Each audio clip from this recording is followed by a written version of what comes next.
क्या है जासूसी की अंधेरी दुनिया, जहां ना कोई नाम होता है ना पता। अगर कुछ है तो सिर्फ मिशन।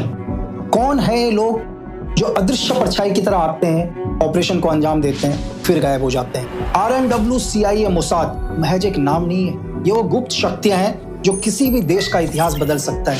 एक आम इंसान इनके बारे में सोच भी नहीं सकता। क्या आप जानते हैं कि एजेंसियां कैसे काम करती हैं, इनके मिशंस क्या हैं, इनकी रणनीतियां क्या हैं? आज के वीडियो में हम इनकी धुन से भी खतरनाक, खौफनाक इतिहास को जानेंगे। आज के इस वीडियो में हम जानेंगे कि सीक्रेट सर्विस दुनिया की कैसे काम करती है, चाहे वो RNW हो, CIA हो, मोसाद हो, MSS हो, FSB हो, MI6 हो। सबका काम करने का तरीका एक ही है, पर मिशन अलग अलग। हम इनके हर स्ट्रक्चर को जानेंगे, लेकिन इससे पहले मैं आपको थोड़ा सा इतिहास में ले जाना चाहूंगा। अगर इतिहास को जानोगे तो आज के सीक्रेट सर्विस को समझ पाओगे और भविष्य में वो क्या करने वाले हैं उन पर भी विचार करोगे। तो हम सबसे पहले चलते हैं रामायण पर। अगर रामायण के अंदर मैं बोलूं कि हनुमान जी श्री राम के सबसे बड़े स्पाई थे।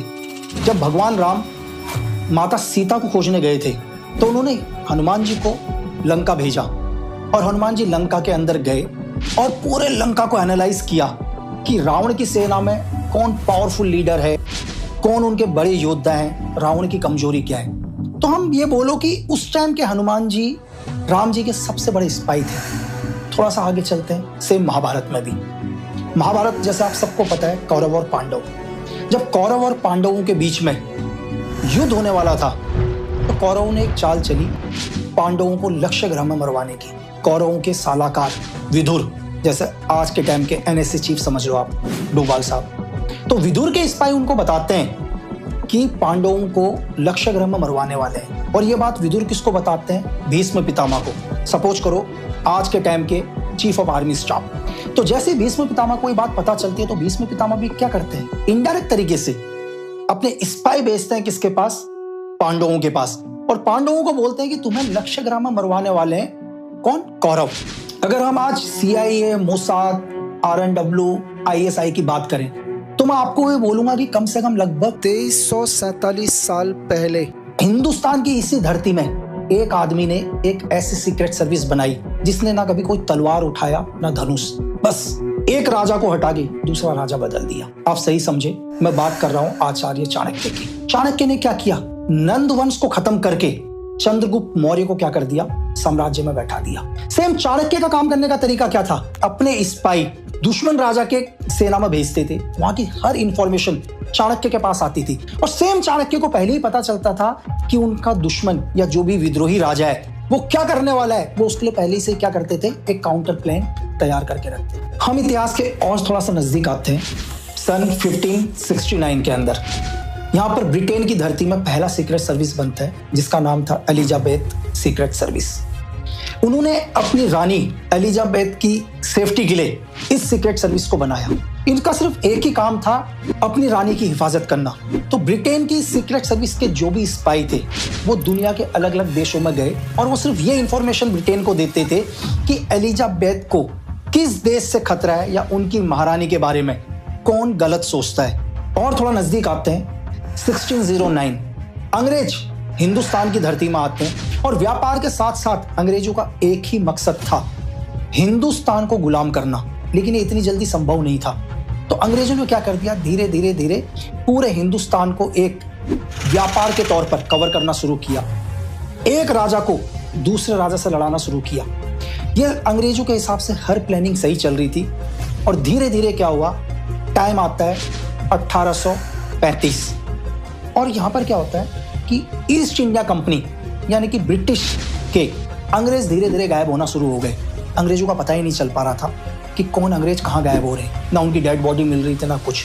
तो अंग्रेजों ने एनालाइज किया हमारे सारे अंग्रेज ऑफिसर कहाँ गायब हो रहे हैं। तो अंग्रेजों ने देखा कि MP के अंदर ये लोग गायब होते जा रहे हैं। और धीरे धीरे अंग्रेजों को ये पता चला कि जो MP के जो डकैत हैं और वहां पर रहते हैं, तो अंग्रेजों के लिए बहुत मुश्किल हो गया।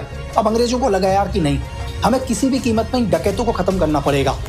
तो ईस्ट इंडिया कंपनी ने हिंदुस्तान में पहली बार 1935 के अंदर एक सीक्रेट सर्विस बनाई जिसका नाम था ठगी ऑफ डकैती डिपार्टमेंट। और यह हिंदुस्तान की धरती में पहली सीक्रेट सर्विस था। इसका एक ही काम था कि किसी भी कीमत में बहराम नाम के ठग को पकड़ना। और अंग्रेजों ने क्या किया, अपने हर स्पाई को डकैतों के साथ मिलाना शुरू किया और बहुत जल्दी 1940 के अंदर अंग्रेजों को एक बहुत बड़ी कामयाबी मिल गई। ठग बहराम अंग्रेजों के हाथ लग गया और 1940 के अंदर अंग्रेजों ने क्या किया, ठग बहराम को फांसी की सजा दे दी। अब आपको लग रहा होगा यार कि मैं ठग बहराम को इतना क्यों बता रहा हूं, इसमें ऐसा क्या है? तो मैं आपको बताऊं कि ये अकेला ऐसा व्यक्ति था जिसने 931 हत्याएं करी थी अंग्रेजों की। और आपको शॉकिंग होगा कि 125 हत्याएं इसने सिर्फ एक येलो कलर के रुमाल से करी थी। और आपको पता है कि जब अंग्रेजों ने इसको फांसी में लगाया, उस येलो कलर के रुमाल को आज भी ब्रिटेन के म्यूजियम में रखा हुआ है। और अंग्रेजों को यहां समझ में आ गया कि नहीं यार, अगर हिंदुस्तान के अंदर राज करना है तो उन्हें अपने जासूस या स्पाई पूरे हिंदुस्तान के अंदर फैलाने पड़ेंगे, तभी वो हिंदुस्तान को लगातार गुलाम रख सकते हैं। नहीं तो उन्हें लग गया था कि कहीं ना कहीं ये विद्रोह उठेगा। और अंग्रेज बिल्कुल सही थे और 1857 का विद्रोह हुआ, जिसके बारे में अंग्रेजों ने सोचा भी नहीं था। इस विद्रोह में पूरे ब्रिटिश साम्राज्य को कहूं या ईस्ट इंडिया कंपनी को कहूं, हिला के रख दिया। और अंग्रेज नहीं चाहते थे कि ऐसा विद्रोह दोबारा हिंदुस्तान में हो। 28 दिसंबर 1885 को कांग्रेस की स्थापना होती है। तो 2 साल के बाद 23 दिसंबर 1887 को अंग्रेजों ने एक सीक्रेट सर्विस की स्थापना करी, जिसका नाम था CID, the criminal investigation department. इस डिपार्टमेंट का एक ही काम था, हर कांग्रेस की एक्टिविटी पर नजर रखना, हर उस इंफॉर्मेशन को ईस्ट इंडिया कंपनी तक पहुंचाना जिससे अंग्रेजों के साम्राज्य में थोड़ा सा भी खतरा आ सकता है। और ये धीरे धीरे CID के लोग क्या हुए, पूरे हिंदुस्तान में फैलते गए। सिर्फ ये कांग्रेस तक सीमित नहीं थे, जितने भी हमारे क्रांतिकारी लोग थे, चाहे आप बोलो कि चंद्रशेखर आजाद, सुभाष चंद्र बोस, भगत सिंह, ये हर उन क्रांतिकारियों की इंफॉर्मेशन अंग्रेजों को देने लगे। और अंग्रेजों ने क्या किया कि जैसे जैसे उन्हें इंफॉर्मेशन मिलती, उन्होंने हर क्रांतिकारी को मारना शुरू किया। और अंग्रेजों को समझ में आ गया, अगर हिंदुस्तान में राज करना है तो इंफॉर्मेशन से बड़ी चीज कुछ भी नहीं है। और तभी दिन आता है 13 अप्रैल 1919 को, जलियांवाला बाग, जहां अंग्रेजों ने निहत्थे हिंदुस्तानियों के ऊपर गोलियां चलाई। और इसमें 350 से लेकर 1500 निर्दोष सिख या हम बोले हिंदुस्तानी वो मारे गए। अंग्रेजों ने 1 साल के बाद CID उसको IB में कन्वर्ट कर दिया। बिल्कुल आपने सही समझा। 1920 में हिंदुस्तान में IB का गठन हुआ। 1939 में वर्ल्ड वॉर सेकेंड की शुरुआत होती है और अंग्रेजों को समझ में आ गया था कि बहुत जल्दी ब्रिटिश इंडियन आर्मी में काम कर रहे हिंदुस्तानी एक बड़ा विद्रोह कर सकते हैं या उनकी आर्मी को नुकसान पहुंचा सकते हैं। और तभी अंग्रेज एक नई इंटेलिजेंस विंग की स्थापना करते हैं और दिन आता है 15 अगस्त 1947 का, जहां हिंदुस्तान आजाद हो जाता है। हिंदुस्तान भी 2 हिस्सों में डिवाइड हो जाता है और हिंदुस्तान की सीक्रेट सर्विस भी 2 हिस्सों में डिवाइड होती है। पाकिस्तान को MI दी जाती है और इंडिया के पास रहती है IB। अब हम बात करते हैं आज एजेंसीज के बारे में। तो सिर्फ हिंदुस्तान ही नहीं देख रहा था यार, ये दुनिया का हर मुल्क देख रहा था। सबको पता चल गया था कि इस दुनिया में इंफॉर्मेशन से महंगी चीज कुछ भी नहीं है। दुनिया के अंदर सुपर पावर बनना है तो इंफॉर्मेशन कलेक्ट करना है। अगर आपके पास इंफॉर्मेशन रहेगी तभी आप दुश्मन को मार पाओगे। जब तक आप दुश्मन को नहीं जानोगे, आप दुश्मन का कुछ नहीं बिगाड़ पाओगे। तो सबसे पहले ब्रिटेन की धरती में ब्रिटेन की सीक्रेट सर्विस बनती है 1919 में, जिसको हम आज MI6 के नाम से जानते हैं। अगर इस सीक्रेट सर्विस के ऑपरेशंस की बात करूं, सिर्फ इसका एक ही काम करने का तरीका है, लोगों की इंफॉर्मेशन को कलेक्ट करो और आपस में ही उनको लड़ाओ। प्रॉक्सी वॉर, छोटे छोटे डिवाइड एंड रूल्स आज भी जो MI5 जो फॉलो करती है, उनका काम करने का तरीका है सेम जो हमारे आचार्य चाणक्य करते थे। आपस में ही क्या करवाना, लड़वाना और अपना साइलेंट गेम खेलना। भाई यहाँ ब्रिटेन ने अपनी सीक्रेट सर्विस बनाई तो आपको क्या लगता है अमेरिका कैसे पीछे रह सकता था? अमेरिका को समझ में आ गया कि अगर दुनिया में राज करना है, सुपर पावर बनना है, पूरी दुनिया अगर अमेरिका के हिसाब से चले तो उन्हें एक एक्सटर्नल सीक्रेट सर्विस की जरूरत पड़ेगी। तो 18 सितंबर 1947 को अमेरिका ने अपनी पहली एक्सटर्नल सीक्रेट सर्विस बनाई जिसका नाम था CIA। आज आपको पता ही है CIA की पावर। CIA का काम करने का तरीका सिर्फ भ्रम फैलाओ, दुनिया की गवर्नमेंट्स को गिराओ, दुनिया को अपने हिसाब से चलाओ। अगर आप बोलो कि CIA का बेस्ट ऑपरेशन, बस तो CIA ने हजारों ऑपरेशंस करे, लेकिन अगर मैं बोलूं तो बिन लादेन। आप देखो ना कि पाकिस्तान को पता भी नहीं चला कि उनकी ही धरती के अंदर अमेरिका की शील कमांडो आती है, एक ऑपरेशन करती है और ऑपरेशन करके वापस चले जाती है। आपने शील का नाम सुना जो उनकी एक नेवी कमांडो है, लेकिन एक्चुअल में इस पूरे ऑपरेशन को जिसने सक्सेस किया उसमें सबसे अहम रोल रहा है CIA का। एड फंडिंग से जिंदा रहने वाला पाकिस्तान कैसे पीछे रह सकता है भाई। तो 1 जनवरी 1948 को पाकिस्तान ने भी अपनी एक्सटर्नल सीक्रेट सर्विस बना दी भाई, ISI। अगर आप इनका काम देखो, इनके तरीके देखो, इनका दुनिया में सिर्फ एक ही काम, टेररिज्म को सपोर्ट करना, नए नए टेररिज्म ग्रुप को खड़ा करना, ठीक है, एड फंडिंग में जिंदा रहना। अगर आप पाकिस्तान का बेस्ट ऑपरेशन पूछो तो मैं आपको बोलूंगा भाई ISI का, कि जब USA और USSR का वॉर चल रहा था तो सबसे अहम भूमिका निभाई इस ISI ने। पहली बार अफगानिस्तान की धरती में अगर दुनिया में पहली बार मुजाहिदीन तैयार करे तो यही वो ISI था यार। इसी ISI की वजह से आपको पता है दुनिया की सबसे पावरफुल देश USSR बैकफुट में चला गया। 13 मार्च 1954 को दुनिया की सबसे खतरनाक एजेंसी का जन्म हुआ, KGP का। 1991 तक जब तक KGP खत्म नहीं हुई तो KGP ने पूरी दुनिया में रूल किया यार, ऑल ओवर वर्ल्ड में। इससे पावरफुल ग्रुप दुनिया के अंदर कुछ भी नहीं था। दुनिया कैसे चलनी है ये KGP डिसाइड करता था। बहुत सारे ऑपरेशंस अगर हम बात करें तो एक छोटा सा ऑपरेशन मैं आपको बताऊंगा, आपको शॉक लगेगा, ऑपरेशन तुर्खम। 1981 में यार हिंदुस्तान और पाकिस्तान को पता ही नहीं था कि कोड ऑपरेशन तुर्खम है क्या। और आपको बहुत शॉकिंग होगा कि हम और पाकिस्तान 1981 में एक बारी फिर वॉर करने वाले थे। यही KGP था जिसने पाकिस्तान तक यह मैसेज पहुंचा दिया कि हिंदुस्तान 1981 के ऊपर उसके ऊपर अटैक कर रहा है, और हमारे को यह मैसेज आया कि पाकिस्तान 1971 का बदला हमसे ले रहा है। तो मैं आपको बताऊं कि सीक्रेट सर्विस की दुनिया में इंफॉर्मेशन कलेक्ट करने से भी ज्यादा डेंजर क्या है, गलत इंफॉर्मेशन आप तक पहुंचाना। और सोचो अगर दुनिया की कोई ऐसी स्पाई हो जो आपके प्राइम मिनिस्टर तक एक ऐसी इंफॉर्मेशन पहुंचा दे जो आपको अंधकार के युग में ढकेल दे, तो वो सीक्रेट सर्विस कितनी खतरनाक होगी। इजराइल, मोसाद, वो कैसे पीछे रह सकता था, क्योंकि भाई जूस को अपना वर्चस्व बचाना था। देखो सारी दुनिया तो पावर के लिए लड़ रही थी, लेकिन इजराइल को अपना वजूद बचाना था। तो 1949 के अंदर मोसाद का भी जन्म होता है। और आज आपने देखा ही है यार, मैं अगर मोसाद के ऑपरेशंस की बात करूं तो हर दूसरा ऑपरेशन आपको मोसाद का मिलेगा। कहते हैं मोसाद अपने एनिमी को कभी नहीं भूलता।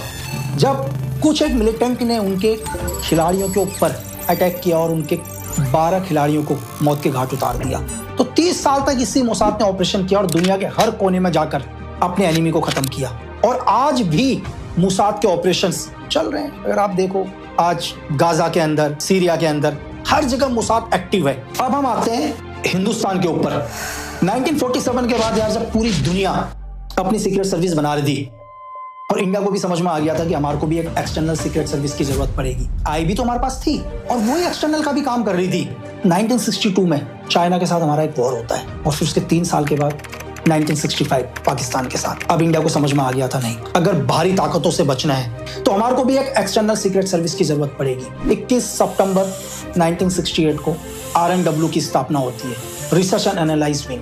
RNW के पहले चीफ बनते हैं रामेश्वर नाथ काउसर। और मैं आपको बताऊं कि IB से लगभग 200 से लेकर 250 एजेंट्स या ऑफिसर कहें हम, जिनको RNW में डाला जाता है और इन ऑफिसर्स को दोबारा से ट्रेन किया जाता है। और रामेश्वर नाथ काउसर क्या करते हैं, अलग अलग कॉलेजेस थे, आर्मी कॉलेज, इंस्टीट्यूट, वहां से लोगों को कलेक्ट करना शुरू करते हैं जिसके अंदर अच्छी नॉलेज थी, साइबर की नॉलेज, जो अलग अलग भाषाओं में ज्ञान रखता था, जिसका फिजिकल अच्छा था, जो हिंदुस्तान से प्यार करता था।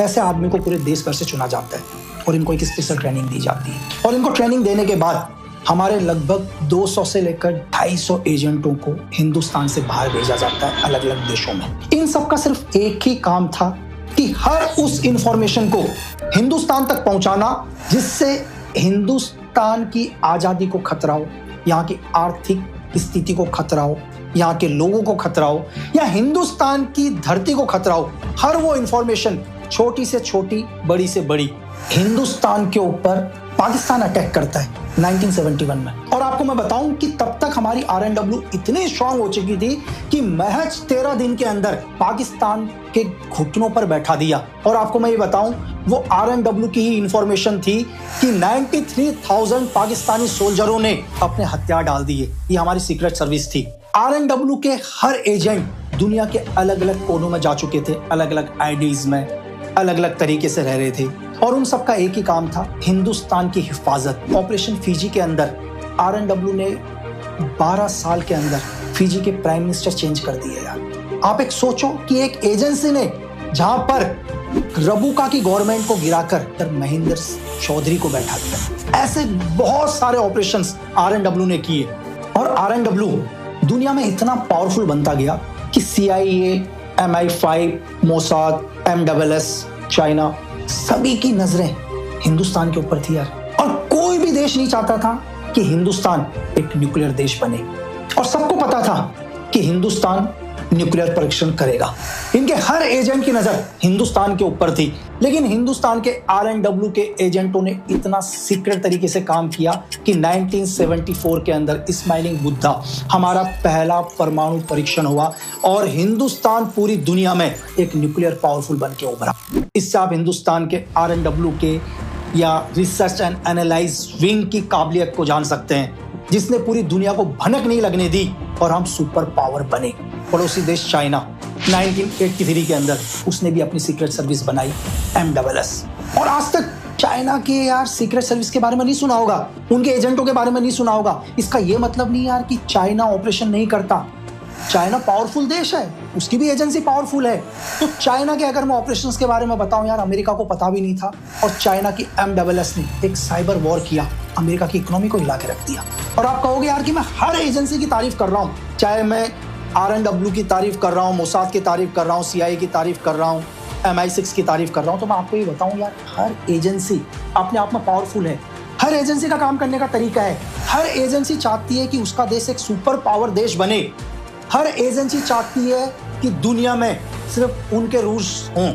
उन्हें कोई फर्क नहीं पड़ता हजारों लोग मरें, देश में युद्ध हो, हजारों लाखों लोग उस युद्ध की आग में झोंक जाएं, किसी भी एजेंसी को उससे कोई फर्क नहीं पड़ता। सिर्फ उन्हें एक ही चीज है, उनका देश सेफ। और 1991 में USSR के टुकड़े हो जाते हैं। यहाँ USSR के टुकड़े होते हैं, और आपको मैं ये बताऊं कि दुनिया की सबसे पावरफुल एजेंसी KGB भी खत्म होती है। और महज 2 साल के बाद रशिया एक FSB नाम की सीक्रेट सर्विस निकालती है। अगर मैं आपको FSB के बारे में बताऊं तो यार, FSB के भी सीक्रेट सर्विस देखो, यूक्रेन को पता ही नहीं चला कि रशिया उनके ऊपर वॉर करने वाला है। और आज भी यूक्रेन की आधी से ज्यादा जगह रशिया ने कवर करी है, वो सिर्फ किसकी वजह से? उनकी सीक्रेट सर्विस FSB की वजह से। अब हम समझते हैं आज 2025 में कि आप कैसे सीक्रेट सर्विस ज्वाइन करोगे। आप किसी भी एजेंसी को डायरेक्ट तरीके से ज्वाइन नहीं कर सकते यार। इंडियन आर्मी ज्वाइन कर सकते हो, पुलिस फोर्स ज्वाइन कर सकते हो, ठीक है, कोई भी डिपार्टमेंट को आप ज्वाइन कर सकते हो। लेकिन मैं आपको उदाहरण RNW के साथ समझाता हूं। RNW ज्वाइन करने के लिए अगर आप UPSC के थ्रू निकालते हैं तो RNW क्या करती है, UPSC से IPS IAS कैडर्स को RNW के अंदर डेपुटेशंस लेती है या परमानेंट RNW के अंदर डालती है। और ऐसा नहीं है कि आप आर्मी, एयरफोर्स, नेवी से हो, या आप UPSC से हो, या आप दुनिया की किसी भी ऑर्गेनाइजेशन से हो कि तभी आप RNW के अंदर जा सकते हैं, ऐसा नहीं है। RNW को लगता है कि यार एक लड़का है, उसको बहुत अच्छी नॉलेज है, उसको साइबर की बहुत अच्छी नॉलेज है, लेकिन वो किसी भी गवर्नमेंट डिपार्टमेंट से नहीं है। RNW हो या दुनिया की कोई भी एजेंसी हो, फॉर एग्जांपल मैं आपको RNW के साथ उदाहरण बता रहा हूँ। RNW क्या होती है, उस आदमी के ऊपर पूरा वॉच करती है, उसकी पूरी बैक हिस्ट्री को जानती है, उसकी फैमिली हिस्ट्री को जानती है। आपका कोई भी पॉलिटिकल कनेक्शन नहीं होना चाहिए, आपका नहीं होना चाहिए, आपकी फैमिली का नहीं होना चाहिए, आपकी फैमिली की फैमिली का नहीं होना चाहिए, और आप एक देशभक्त होने चाहिए। आपकी अगर व्यक्तिगत कोई भी राय हो वो सिर्फ देश के लिए होनी चाहिए। बहुत सारे लोग बोलते होंगे यार एक सीक्रेट एजेंट के अंदर क्या खासियत होती है? ऐसा कुछ भी नहीं है, आपके ही जैसे होते हैं यार। एक सीक्रेट सर्विस का एजेंट कभी आपको अलग लगेगा ही नहीं। अगर वो अलग ही लग गया तो आप तो पहचान ही लोगे ना यार ये एजेंट है। तो वो क्या होगा, वो आपके ही जैसा होगा, एक नॉर्मल इंसान होगा, आम लोगों की भीड़ में चल रहा होगा। और उसके अंदर सबसे बड़ी खासियत क्या होती है एजेंट की, वो जिस DNA में जाएगा ना यार, उसी DNA का हो जाएगा। कैसे? एक एजेंट है, अगर वो मजदूरों के साथ बैठा होगा ना यार, काम करने वाले, आपको लगेगा अरे मजदूरी है करके, आप कभी बता ही नहीं पाओगे वो एजेंट है। अगर वो किसी साइंटिस्ट के साथ बैठा होगा ना, उसकी बॉडी लैंग्वेज, उसका बात करने का तरीका, आपको लगेगा यार कोई जीनियस ही है, इसका IQ लेवल 140, 150, 160 का ही है। तो अगर वो किसी आर्मी पर्सन के साथ खड़ा होगा, उसकी बॉडी लैंग्वेज, उसके कपड़े पहनने का तरीका, आपको लगेगा यार ये कोई आर्मी पर्सन नहीं है। एक नॉर्मल अगर किसी पिक्चरों में काम कर रहा होगा, कोई कॉमेडी कर रहा होगा, कोई स्टेज पर शो कर रहा होगा, आपको लगेगा यार ये तो जीनियस आर्टिस्ट है। तो एक एजेंट को हर चीज पर महारत हासिल की जाती है, क्योंकि एक एजेंट अपने जीवन में क्या है, सिर्फ एक ही बार गलती करता है यार। अब आप बोलोगे क्यों? क्योंकि दोबारा गलती करने के लिए वो जीवित ही नहीं बचेगा।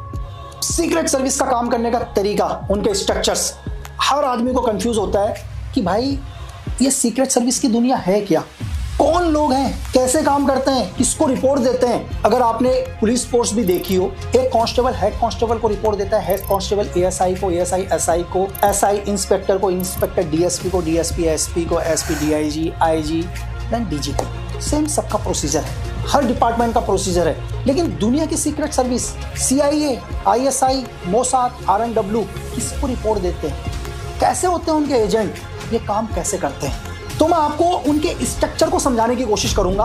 किसी भी एक एजेंसी के पॉइंट ऑफ व्यू से आप दुनिया की सारी एजेंसी को समझ जाओगे। कोई भी एजेंसी अपने एजेंट्स को किसी भी देश में भेजती है, दो तरीके से भेजती है। पहला क्या है, एज ए डिप्लोमेट तरीके से।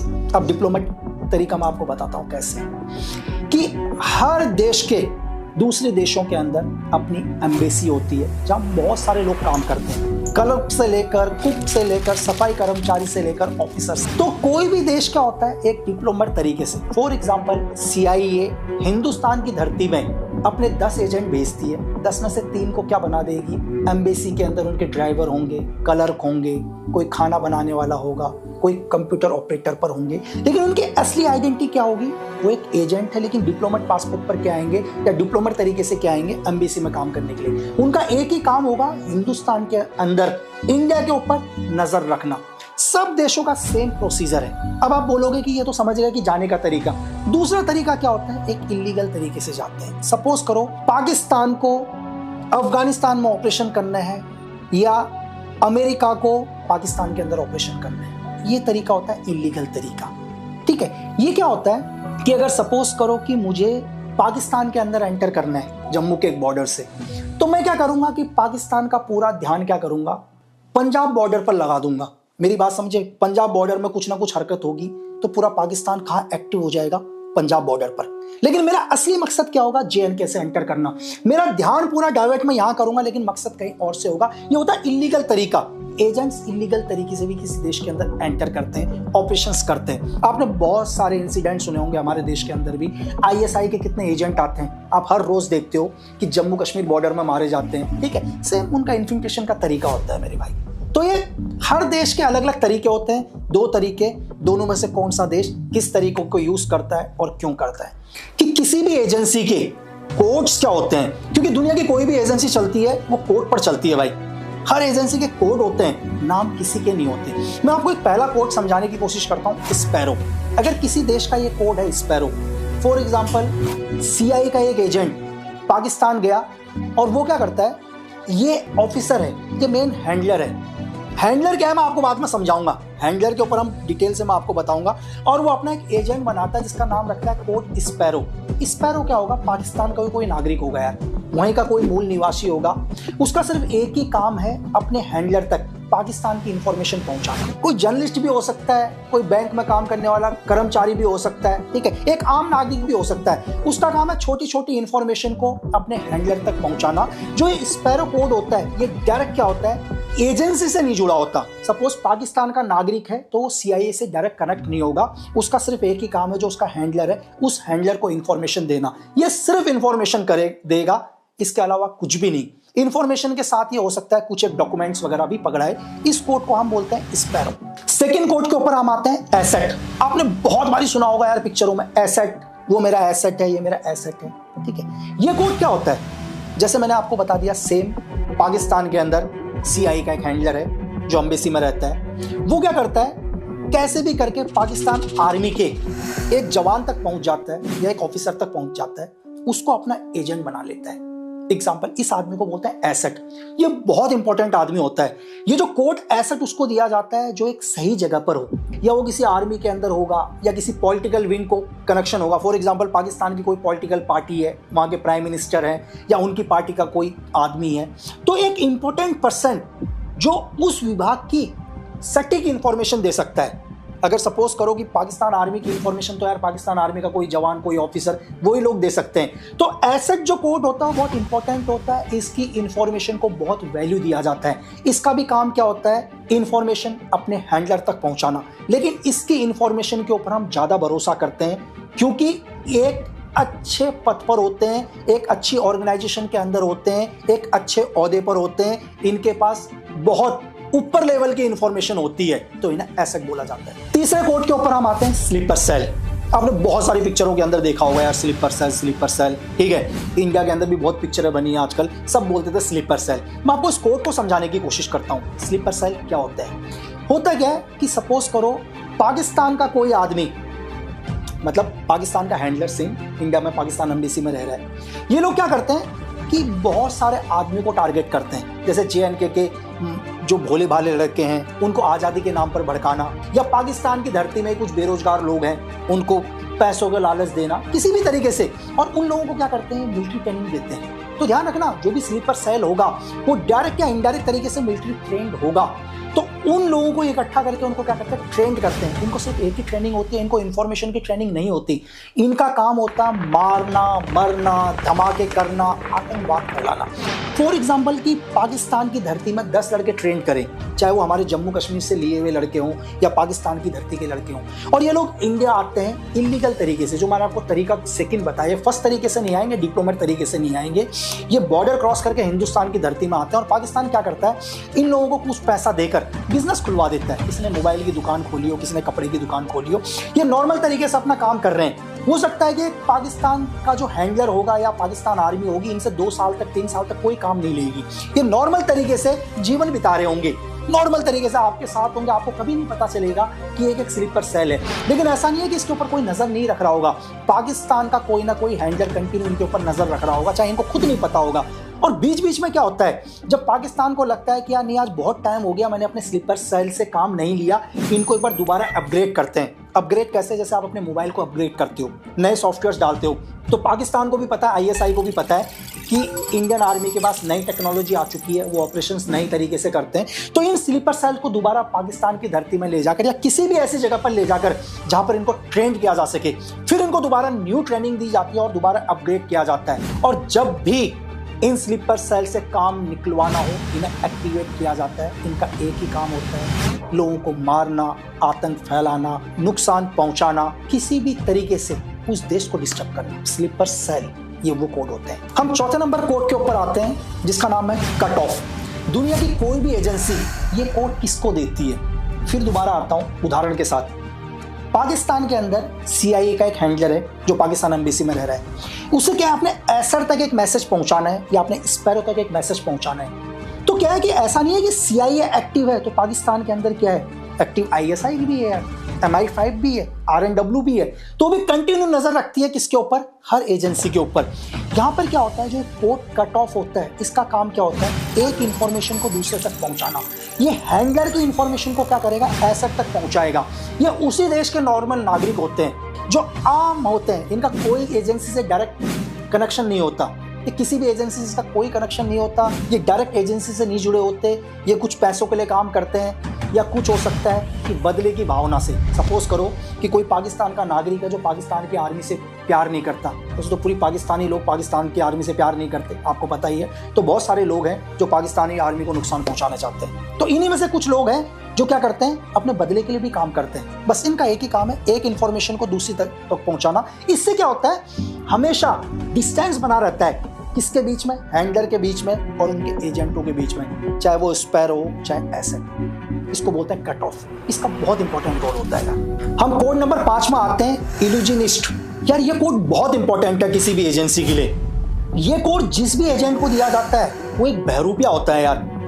उसका काम होता है बार बार किसी देश के अंदर घुसना, अपनी पहचान को बदलना। जैसे चाइना का कोई भी एक एजेंट हिंदुस्तान में आता है एक बिजनेसमैन बनकर, और बिजनेसमैन बनकर यहाँ आराम से अपना एक बिजनेस खोलता है, दुकान खोलता है, एक नई आइडेंटिटी में ढल जाता है और यहाँ से उसको जो भी इंफॉर्मेशन लेना हो या इंडिया के अंदर जो भी नुकसान करना हो वो नुकसान करके वापस चाइना चला जाता है। फिर वो दोबारा दूसरे देश के अंदर जाएगा और दोबारा अपनी पहचान को चेंज करेगा। तो ये महारत हासिल करते हैं, इनको बहुत महारत हासिल होती है। बॉर्डर को कैसे क्रॉस किया जाता है, कैसे बार बार अपनी आइडेंटिटी को चेंज किया जाता है, उस देश को नुकसान पहुंचाया जाता है, अपने देश को कैसे फायदा पहुंचाया जाए, उस देश से कैसे इंफॉर्मेशन अपने देश के अंदर लाया जाए, ये इस कोड का काम है। हम कोड नंबर 6 में आते हैं, NOC, non official cover agent. ये क्या होता है? ये जो भी एजेंट होते हैं ये उसी देश के होते हैं, इनका डायरेक्ट कनेक्शन नहीं होता हमारे देश के साथ या किसी दूसरे देश के साथ। इनका सिर्फ एक ही काम है, उस देश के अंदर वर्क करना। अगर ये पकड़े भी गए तो उस देश की गवर्नमेंट कभी कनेक्शन ही नहीं बता पाती कि ये स्पाई भी थे। तो किसी भी देश के लिए इनका क्या है कि अगर कोई भी सपोज करो कि हम लोगों का अभी एक एजेंट है पाकिस्तान के अंदर, या पाकिस्तान का एक एजेंट है इंडिया के अंदर, या हमारा एक एजेंट पाकिस्तान के अंदर पकड़ा जाता है जो पाकिस्तान का ही नागरिक है, जिसको NOC कोड दिया है नॉक, तो पाकिस्तान गवर्नमेंट कभी उसका डायरेक्ट कनेक्शन हमारी एजेंसी के साथ नहीं बता पाएगी। तो इस कोड का एक ही बेनिफिट है कि वो देश आपके देश के ऊपर कभी ब्लेम नहीं कर पाएगा। तो जिनको ये कोड दिया जाता है, जब भी ये लोग पकड़े जाते हैं, देश की गवर्नमेंट को इनके ऊपर शक हो जाए, तो जो भी हैंडलर होते हैं वो क्या होते हैं, इनके साथ कनेक्शन को तोड़ दिया जाता है। और क्योंकि डायरेक्ट नॉक तो हैंडलर को नहीं जानेगा, क्योंकि बीच का जो कट ऑफ काम कर रहा था, जैसे आप समझ गए, ये एक इंपॉर्टेंट कोड है ये भी। अब हम आते हैं कोड नंबर 7, हैंडलर। बहुत इंपॉर्टेंट कोड यार, जैसे आपको समझ ही गए कि हैंडलर किसको मिला होगा। ये जो भी कोड होगा ये डायरेक्ट उस देश का एक ऑफिसर होता है, वहाँ की सीक्रेट सर्विसेज का, चाहे वो CIA का हो, FSB का हो, मोसाद का हो, ये डिप्लोमेट पासपोर्ट पर गया हो या डिप्लोमेट तरीके से गया हो, इनडायरेक्ट तरीके से गया हो, किसी भी तरीके से अगर ये किसी भी देश में रह रहा है, इसका डायरेक्ट कनेक्शन किसके साथ होता है? अपनी देश की एजेंसी के साथ होता है। लेकिन एक चीज़ बहुत इंपॉर्टेंट, हैंडलर एक वो इंपॉर्टेंट आदमी है जो हर जगह की इंफॉर्मेशन को या हर जगह के ऑपरेशंस को अपने देश की एजेंसी तक पहुंचाते हैं। ये डायरेक्ट अपने देश के साथ कनेक्ट होते हैं। लेकिन एक चीज़ और है, अगर ये कभी भी पकड़े जाएं, अगर ऑफिशियली गए हों, तो वो देश डायरेक्ट इनके ऊपर एक्शन नहीं ले सकता।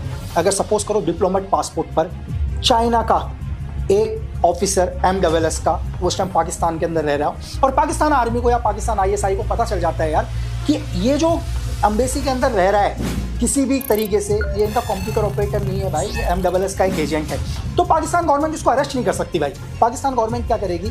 चाइना गवर्नमेंट को बोलेगी भाई आप इस आदमी को विड्रॉल करो, इसकी वजह से हमारे देश के अंदर अशांति हो रही है। लेकिन डायरेक्ट तरीके से आप हैंडलर को अरेस्ट नहीं कर सकते। लेकिन हैंडलर की बहुत इंपॉर्टेंट भूमिका होती है। बहुत सारे एजेंट्स, बहुत सारे स्पैरो, एसेट, स्लीपर सेल, सबको क्या करता है? यही हैंडलर ऑब्जर्वेशन करता है और हर इंफॉर्मेशन को हैंडलर के थ्रू उस देश तक पहुंचती है। तो बहुत इंपॉर्टेंट है।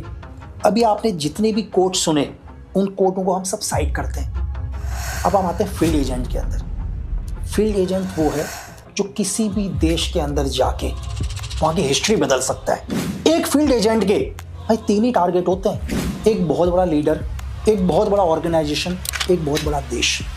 बिल्कुल सही समझे आप। एक बहुत बड़े लीडर को मारना है, एक पूरी ऑर्गेनाइजेशन को ख़त्म करना है, एक देश को ही ख़त्म करना है।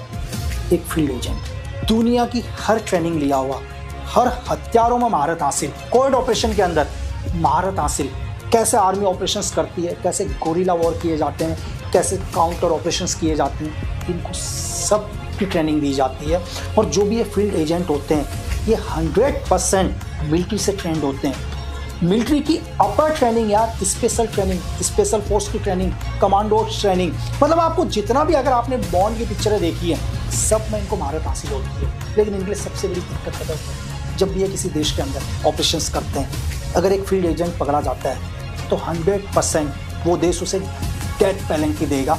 इसमें एक ही चीज़ है कि ये जिस देश के एजेंट होते हैं वो देश कभी भी इन्हें एक्सेप्ट करने से मना कर देगा। ये सिर्फ हमारा ही देश नहीं करेगा, ये दुनिया के हर देश का रूल है। बहुत इंपॉर्टेंट होते हैं। जैसे अगर आपने सुना हो कि आज के टाइम में एक अननोन आदमी दुनिया के हर उस आदमी को किल कर रहा है जो हिंदुस्तान को थ्रेट कर रहा है। हो सकता है कि वो कोई फील्ड एजेंट हो, हमारा ही नहीं, किसी भी देश का फील्ड एजेंट, कि एक आतंकवादी जो होता है जरूरी नहीं है कि हिंदुस्तान को नुकसान पहुंचा रहा हो।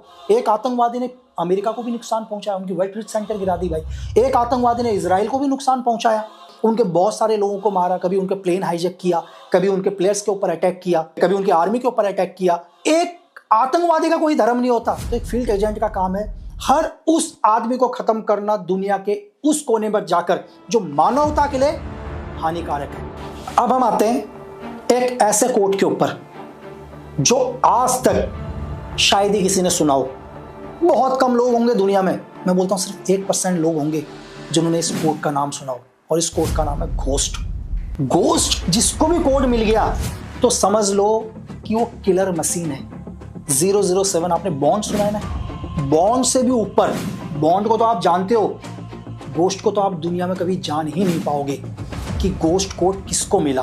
कुछ एक कोड्स का नाम बताता हूं जिनको आप समझने की कोशिश करोगे और आप समझ जाओगे कि ये एजेंट दुनिया के अंदर कितने खतरनाक होते हैं। घोस्ट का पहला कोड नो फेस, समझ गए, जिसको कभी किसी ने देखा ही नहीं यार, जिसका कभी चेहरा ही नहीं है। इसका सिर्फ एक ही काम है, दुनिया के अंदर जाना और हर उस दुश्मन को खत्म करना जो उसके लिए देश के हित के लिए सही नहीं है, चाहे किसी देश का प्राइम मिनिस्टर ही क्यों ना हो। दुनिया में नो फेस का चेहरा कोई देख ही नहीं पाएगा।